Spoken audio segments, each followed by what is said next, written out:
T-TESS, it gets away from a checklist mentality that just simply provides do this or just do that.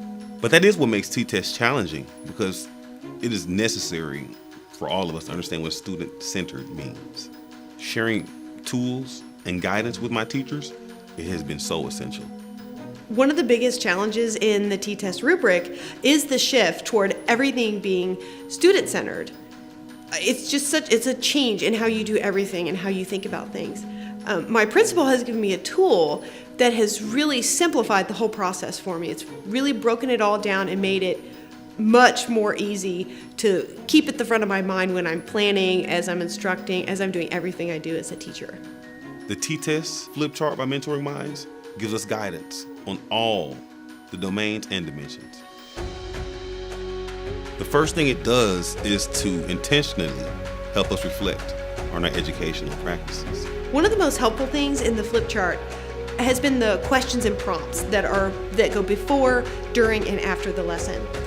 They really break everything down and help me keep in mind what I'm supposed to do. They help me keep things student-centered as I'm planning, as I'm instructing, as I'm assessing, as I'm doing everything that I do.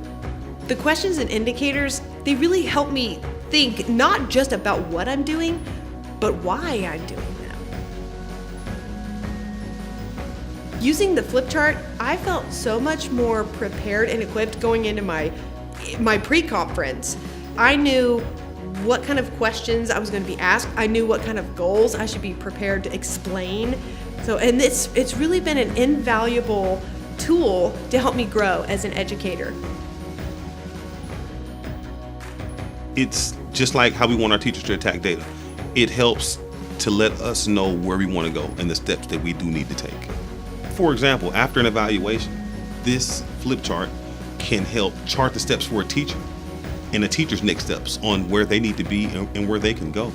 Like I said, it's giving me questions to ask and strengthening my question ability, and it's strengthening their ability to answer my questions. The flip chart has given me a more concrete understanding of what student-centered means, and that's helping me take more actionable steps so I can become more student-centered in everything I do. For example, one of the questions in the planning domain is, how did feedback inspire commitment to the activity? That really got me thinking, this is going to help me in my planning, because now I can maybe plan to ask better questions. I can look at the commitment level as students are participating in the activities, and then I can reflect on, well, what questions did I ask? And maybe I could ask it a different way that might help students be more committed to their learning. This flip chart can help us set goals for professional development. As educators, we're always growing. And that's the same thing that we're asking our kids to do too on a daily basis. This flip chart has been an amazing tool. It's made all the domains and all the dimensions in the domains easy to digest.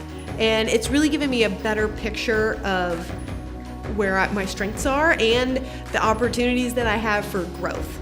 So as I was setting goals, I was referencing the flip chart, and this question stood out to me. It's, how were students able to generate their own questions to promote further exploration? So that really has changed how I'm going to be planning. As an administrator, we want teachers to have the power, and we want to empower them to have the knowledge and the necessary data that they need to make goals.